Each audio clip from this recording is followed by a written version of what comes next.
Drive. Em Drive, em português, Motivação 3.0, ele mostra sua visão sobre como as pessoas se motivam. Contrário à maioria das pessoas que acreditam que o melhor jeito para motivar alguém é utilizar recompensas financeiras, Pink traz uma nova abordagem sobre o assunto. Para Pink, o segredo da motivação e da alta performance na escola, trabalho e nos negócios baseia-se em 3 pilares: a necessidade humana de controlar o seu destino, a necessidade de nos tornarmos melhores nas coisas que nos interessam e fazer algo que tenha um significado para nós e também para o resto do mundo. Mas afinal, o que é essa tal de motivação? A palavra motivação vem do latim, com origem no verbo movere, que significa movimentar-se. Motivação é simplesmente a força que nos faz mover-nos de um ponto A a um ponto B. Ela nos ajuda a atingir objetivos e metas e a fazer o que tem que ser feito para conseguirmos o que buscamos em nossas vidas. O jeito antigo de motivar. Uma das maneiras mais simples de motivar alguém é através de incentivos e penalizações. Daniel cita o exemplo de motivação pela cenoura e pela vara, que representam, respectivamente, as recompensas e punições. Empresas em todo o mundo utilizam este modelo para motivar seus funcionários e garantir que haja engajamento no trabalho. Porém, para Pink, quando o assunto é motivação, existe uma grande falta de sincronia entre o que a ciência sabe e o que o mercado adota. O sistema operacional das empresas é construído para trabalhar com motivadores externos, cenouras e varas, que nem sempre funcionam e muitas vezes acabam fazendo mal para os funcionários. A maneira como o mundo contemporâneo entende a motivação ainda se baseia muito em nossas prioridades biológicas, como a fome e a necessidade de procriar, e incentivos obsoletos. Em 1949, um experimento provou que a habilidade de macacos de resolver quebra-cabeças era prejudicada pelo uso de incentivos e punições. Essa pesquisa serviu de base para Pink explorar as mecânicas da motivação humana e escrever o livro Drive. Pink avançou em suas pesquisas, enquanto as formas tradicionais de motivação continuavam a prosperar. Pink analisou o crescimento da popularidade da Wikipedia, o sucesso de empresas de software livre como Mozilla e a Fundação Apache, e o crescimento das empresas sem fins lucrativos, para mostrar que existiam outras formas de motivação além da motivação apenas baseada na cenoura e na vara. Modelos como a Wikipedia ou as empresas de software livre não operam sobre este modelo e desafiam suas crenças fundamentais de que para se motivar as pessoas precisam de incentivos e punições. A evolução da motivação. Para Daniel Pink, a motivação evoluiu ao longo do tempo e o que motivava as pessoas do passado já não é tão eficaz como antigamente. Ele categoriza 3 fases principais da motivação utilizando números de versão. Motivação 1.0. Em seu nível mais elementar, a motivação vem de necessidades básicas como fome, sede, abrigo e reprodução. Pense no homem das cavernas. O que ele mais usava para guiar suas ações? A fome guiava sua caça, e a necessidade de abrigo leva à caverna. Motivação 2.0. O segundo nível de motivação vem quando se adiciona recompensas e punições para manipular o comportamento das pessoas. Se você faz isso, você terá aquilo. Essa é a abordagem da cenoura e da vara, e a mais amplamente utilizada pelas empresas.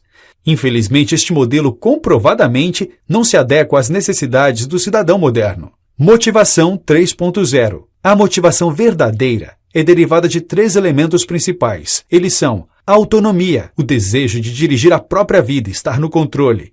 Excelência, a necessidade humana de se tornar cada vez melhor em algo relevante. Propósito, o anseio de fazer o que fazemos em nome de algo superior a nós. No universo da motivação 3.0, as pessoas se tornam mais criativas e produtivas quando se sentem motivadas por interesse, satisfação e desafiados pelo trabalho em si, muito mais que por fatores externos, a motivação extrínseca.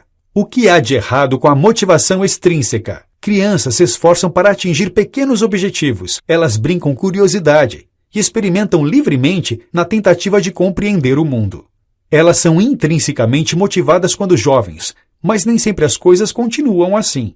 A motivação intrínseca é gradualmente perdida quando uma pessoa é confrontada com um mundo em que tudo se baseia na motivação extrínseca. Quando crianças, somos motivados por nossos desejos interiores a aprender, descobrir e ajudar os outros. Mas conforme crescemos, somos programados pela nossa sociedade para precisar de motivações extrínsecas, e por isso é preciso estar atento. A motivação por fatores externos se baseia na ideia de que se quisermos reforçar um comportamento que gostamos, precisamos incentivá-lo. E se quisermos reduzir um comportamento que não gostamos, precisamos usar algum tipo de punição. No entanto, quando as pessoas são motivadas apenas por recompensas externas, elas geralmente mudam seu foco do trabalho em si para a recompensa do trabalho. Pink cita como um dos exemplos da nova motivação a criação da Wikipedia. Dezenas de milhares de pessoas escrevem e editam artigos para a Wikipedia, voluntariamente todos os dias, sem receber por isso. Elas investem tempo valioso neste esforço e não recebem em troca nenhuma recompensa material,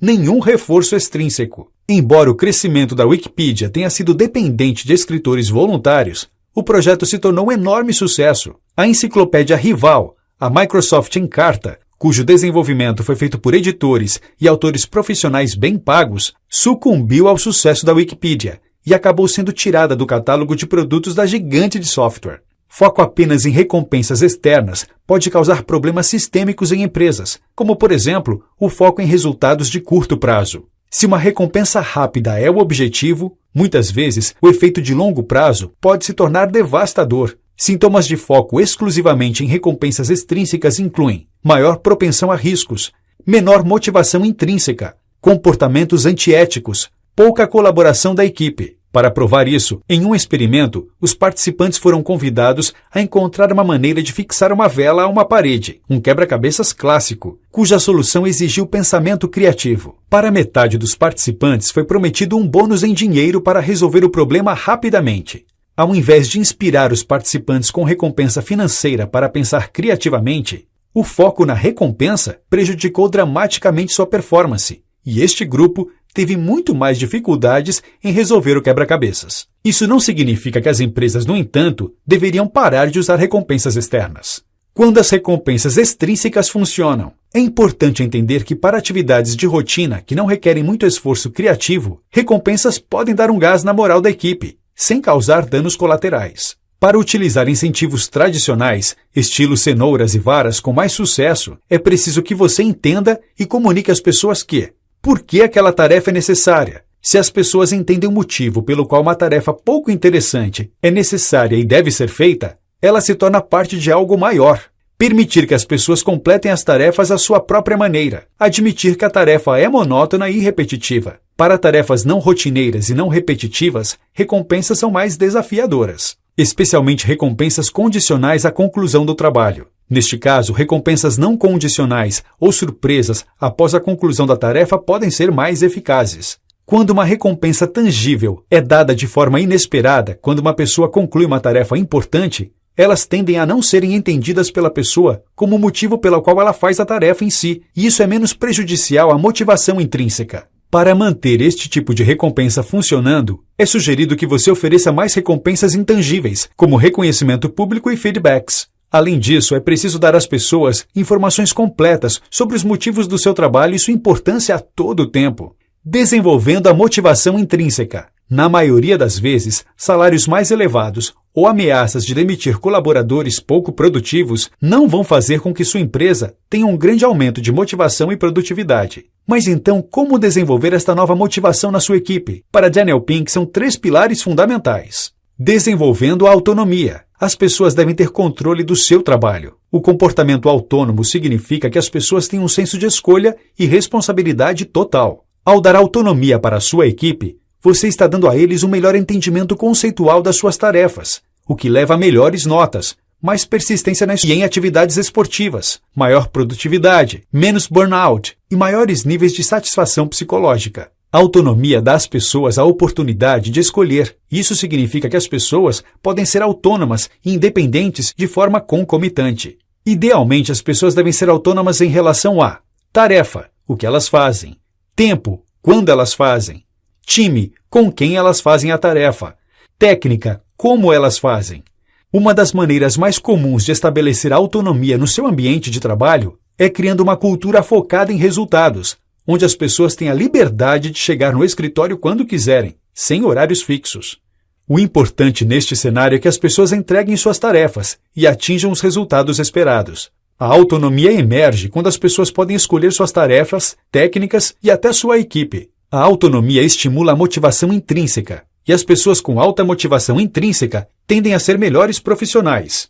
Desenvolvendo a excelência. Excelência significa que as pessoas querem se tornar melhor no que fazem, se o que elas fazem realmente importa para elas. Para se tornar excelente em algo, é necessário estar engajado com a tarefa e ter uma cadência em que os desafios aparecem e se tornam maiores à medida que a sua habilidade aumenta. Para desenvolver a excelência, as pessoas precisam entrar em um estado de flow, descrito por Pink como um momento onde os objetivos estão extremamente claros e as pessoas estão tão concentradas que a percepção de tempo, lugar e de si próprios parecem desaparecer. Daniel Pink afirma que o melhor jeito de desenvolver isso é criar um ambiente de trabalho propenso a este tipo de desafio. Ele compartilha conosco as 3 leis da excelência. Excelência é um modo de pensar. Ela requer a capacidade de entender nossas habilidades não como finitas, mas como infinitamente capazes de evoluir. Excelência é uma dor. Ela pede esforço, dedicação, trabalho duro e muita prática. Pense no volume de treinamento de um atleta de nível mundial. Excelência nunca é suficiente. É impossível que ela se concretize. Afinal, sempre existem maneiras de evoluir e se tornar melhor em algo. Desenvolvendo propósito. Propósito significa que as pessoas querem ser parte de algo maior que elas mesmas. Nós não vivemos em busca da felicidade, e sim em busca de razões para estarmos felizes. Para Daniel Pink, existem 3 pilares principais do propósito: fazer algo que importa, fazer isso bem feito, fazer isso a serviço de uma causa maior que nós mesmos. Enquanto a maioria das empresas foca em aumentar seus lucros para ter uma equipe mais produtiva, deveríamos pensar em como tornar nossas empresas mais focadas em um propósito. Propósito e lucros não devem competir, e as melhores empresas focam em ter lucros para se mover mais rapidamente em direção ao seu propósito. Isso gera um ciclo virtuoso que maximiza os lucros. Essas empresas utilizam uma comunicação mais focada na empatia com o mundo e em políticas que permitem que as pessoas busquem seu próprio propósito do que no interesse próprio do negócio. Um bom exemplo de empresa que adota este tipo de postura é a Apple. O objetivo fundamental da Apple é criar produtos que as pessoas amem. Ao criar estes produtos, a empresa maximiza seus lucros, pois se as pessoas amam estes produtos, elas os compram com frequência e permanecem fiéis à marca. A motivação 3.0 não rejeita lucros, mas ela coloca o foco no propósito, e os lucros são um combustível que ajuda as empresas a serem mais fiéis ao seu propósito. Notas finais. Se seu time não está preocupado com problemas financeiros e você pagar salários condizentes com o mercado, sua empresa não deveria focar apenas em motivação baseada em recompensas e punições. As pessoas querem tomar controle do seu trabalho, tornarem-se cada vez mais excelentes no que fazem e serem parte de algo que é importante. Tratar sua equipe como tratamos animais com a cenoura e a vara não é uma boa ideia. Se você é um líder que realmente entende as formas de motivação e como elas funcionam, vai modificar suas recompensas e promoverá autonomia, excelência e significado na cultura da sua equipe. Adote este novo modelo de motivação e você verá rapidamente mais engajamento, felicidade e produtividade na sua empresa.